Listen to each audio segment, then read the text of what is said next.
Hello and welcome back, ladies and gentlemen, to another Historical Humans Heritage. And on today's episode, we are traveling down to the Central American country of El Salvador to visit their only UNESCO World Heritage Site. That is the Joya de Cerén archaeological site that is often called the Pompeii of Central America due to it being buried under the eruption of a volcano. And this happened actually more recently than Pompeii in 600 AD. So about what, 560 odd years after Pompeii, 550? Yeah, it's 500 and change because we don't have the exact date. Sometime around 500, a little bit after presumably, the volcano nearby erupted and proceeded to bury this entire town in as much ash as was volcanically possible. It's very fascinating because due to this flash of ash that ended up occurring and burying this town, it led to extremely well preserved conditions, meaning that a lot of organic materials that would originally decompose and rot away have actually survived through it all. And this is one of the coolest things because the entire village was preserved in place, and this is with all the wattle and daub construction that the buildings are made out of. Yep. So it's a very unique instance, and one of the things that I love about this site in particular is they excavated it in place. They dug all the buildings out, they dug everything out. Well, it's not entirely excavated. We'll talk about that in a little bit. But then they constructed an awning over top of it and fully encased it into this building, so everything is extremely well preserved.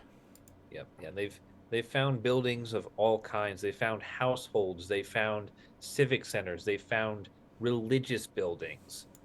And to date, they've identified 18 unique individual structures, and they've been excavating them since about 1989, and they've gotten 10 of them completely out of the ground. And it's incredible because it's very rare that you find something of this age so well preserved. And unfortunately, it was a pretty cataclysmic event. I mean, volcano eruptions are never a clean affair by any stretch of the imagination, but to have this and to see all the things that were flash preserved are incredible. I mean, the structures, the artworks, and like I said, even the organic material, in my opinion, is the most impressive because you don't oftentimes come across that. You come across like a hint of a remnant of a hint. Yeah, they have complete straw sleeping mats. Straw is arguably the most ephemeral building material humanity has ever had. And they've just got people's complete bedspreads because this was buried instantaneously in something that just flash preserves it. It's kind of a sad story in total because obviously the volcano didn't just pop up there. It had been an active volcano. However, through the process of weathering and just the nature of the volcanic eruptions, it led to extremely fertile soil in that region and led people to eventually settle down and develop the city. And then, not long after they had developed the city, is when it exploded and buried them all together. And they didn't actually uncover this site until 1976 when, during the construction of grain silos, they had accidentally hit one of the clay buildings. Yep. And what's fun is that the modern city here is a farming town, and the ancient city here was a farming town. And this volcano, being with its rich volcanic soils, attracting the people here to farm, actually buried the ancient settlement so quickly that we've uncovered their crops in the fields that were growing when the volcano hit. We've got everything. They've got everything from maize to cacao to agave have just been found in various states of growth, flash burned alive by the volcanic ash. It's interesting to me too because a lot of the items that were left behind because the city had to be evacuated immediately, and that you didn't have time to go through and collect everything. So there's a lot of materials that are left behind that would be considered of high importance, from you know religious items that would normally deteriorate in the conditions, the bean filled pots that were their food items, their tools that were their living makers. Like it's stuff that you traditionally don't normally find in their original context. And this is a gold mine for archaeologists, because one of the hardest things that we often struggle with is we might find a projectile point, an arrowhead, but we don't know the story of it. We don't know what it was. I mean, we know what it was used for, but it's hard to understand in what way, in what form. We have to make all these educated guesses. We have to try and figure out how people lived by the remnants. When everything is still in place, it's given you like the golden window into that world. Yeah. Everything is exactly as the human being in that time period would have arranged it for everyday living. The clock is on the nightstand. Their phone is plugged into the charger. Wait, they had Everything phones is back where then? it is supposed to be for for human beings. It's not just we didn't just find the object lying in the ground and that's our only object. We've got it in a context that the people who made it would have used it in, and that is the best possible way to find these things. And they're very, very rare because, for obvious reasons, when something's broken, we don't just leave it in the living space that we're actively using. We put it in the midden. We send it to the dump.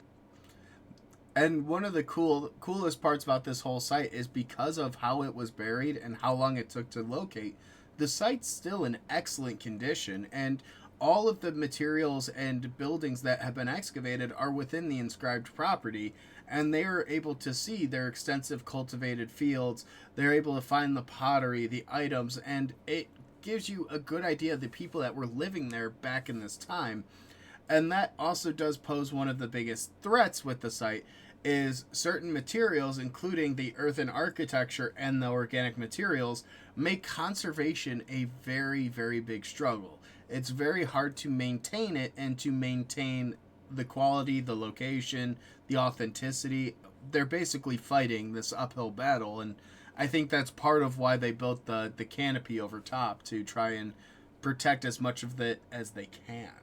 Yeah, and a big part that plays into the building materials that were used here, which were largely rammed earth and wattle and daub, which are susceptible to wind and rain erosion, but are actually highly resistant to earthquakes, which just shows how well the people who were living here 1,500 years ago understood that they were in a area of the ground where the mountain smokes and trembles.